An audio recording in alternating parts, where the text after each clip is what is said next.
Today's episode is brought to you by Mazars. SoundCartel. Despite the recent COVID outbreaks, and let's not dwell on them, a general move back to the workplace is slowly taking place. For some, that's good news, but a downside is emerging. From SoundCartel, I'm Nicole Goodman, and this is Business Essentials Daily.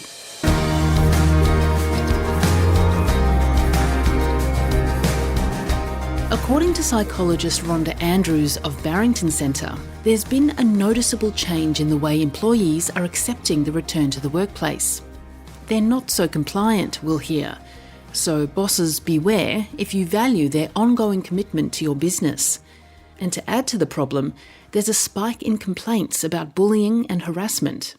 So what's going on? And what's the better approach to keep everyone happy, committed, and of course productive? Rhonda has years of experience working at all levels of business and government, and she shares her wise advice with Heather Dawson. First, the return to the workplace issue, and not everyone is happy about it. So, what is her company seeing, and what are the watch-outs for employers? What we have been seeing over recent months is a large percentage of the corporate clients that we're working with have great concerns around this issue, and we're actually looking at anticipating some will actually lose up to 25% of their workforce due to their return to work policies. So that's a significant percentage that's well worth exploring further. And to add to the problem, Rhonda, you've also seen a spike in complaints about bullying and harassment at work. So what's happening and why? Yes, what we've actually seen, and this is the complexity of multiple lockdowns and also the various restrictions that have come in around that, and employers feeling like they've gone back to ground zero again, is that over the past few months, we've actually been compiling some data around Australian workplaces.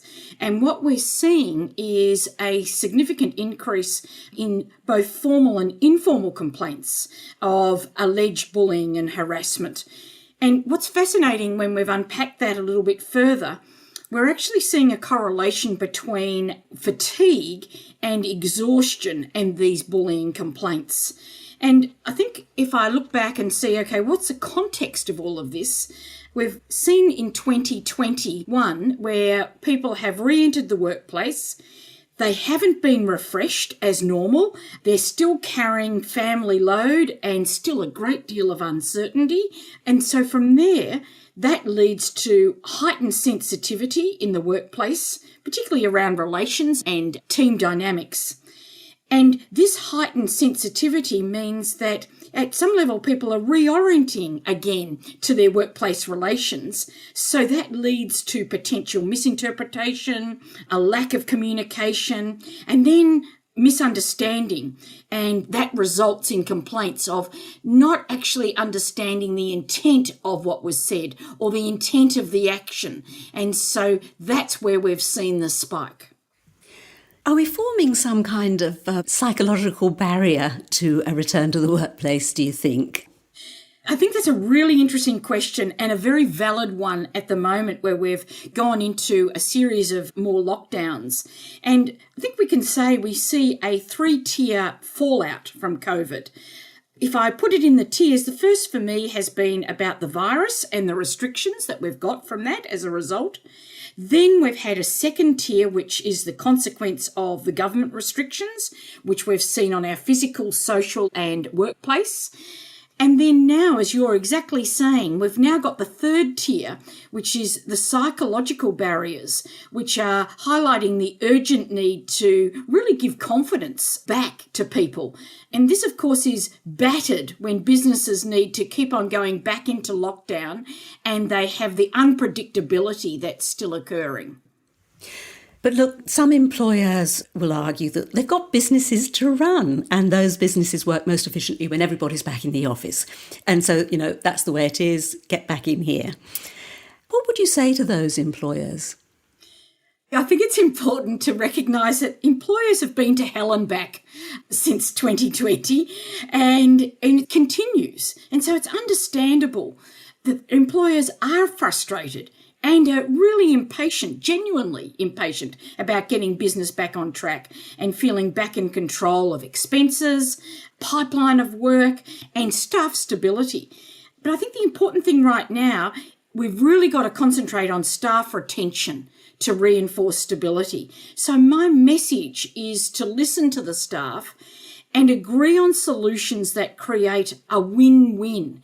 You know, we can't look at the workplace at the moment in a black and white frame. Everyone needs to be working in the grey because we need to get beyond just surviving. And I think a simple example for me was recently I was speaking to a business owner who's got 15 staff, and he asked each staff member to prepare their own business case of how they'll reach their targets in their role and what's the model of work that will achieve this. And they've opted for a roster system in a hybrid model, and they're working collectively to actually ensure the business goals and monthly income targets are met, whilst still giving the flexibility to the on-site work. And so far, which is great news, they're 3 months in and they're all on track. So that's just a very small example where the owner put it back onto the staff to say, okay, what's not negotiable are our targets and what we've got to earn as an income for this business to go beyond just surviving. And they all pulled their weight in there because they were all contributing to the solution. So, from an employer's point of view, what should they be doing to encourage their staff back to the workplace without forcing the issue and threatening the relationship? I think it certainly is about listening and it's about negotiating. It's about looking at what's negotiable and what's not negotiable. So people know very clearly what's up for grabs and what are the things that just purely because of the business, they can't change. I was thinking of examples here. And for instance, if you have a look at a law practice, a family law practice, they're going to have very different requirements from a manufacturing business. But irrespective, there needs to be looking at creative solutions and involving the staff with those solutions, because I think there's 2 key things we need to state. One is that business interfaces change forever. It's time to grab the silver lining of COVID and make it work for your business. And the second is listen, and listen to the staff, because often they have great solutions.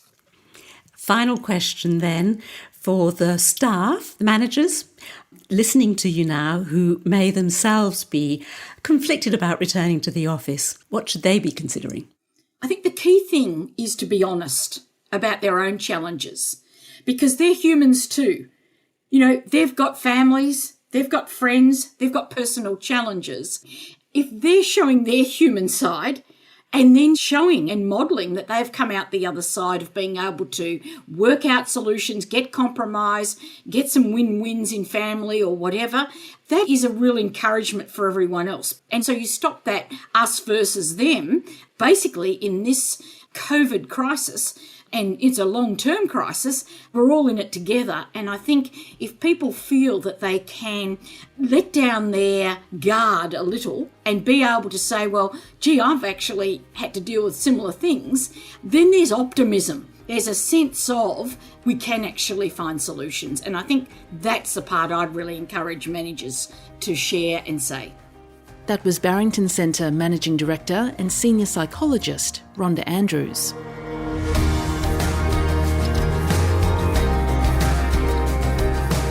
This episode of Business Essentials Daily is produced by the team at SoundCartel. Thanks for listening. I'm Nicole Goodman. We'll bring you more Be Daily tomorrow. Follow @BE Daily Podcast across social media and head to bedaily.com.au for more from the Business Essentials Daily podcast. SoundCartel.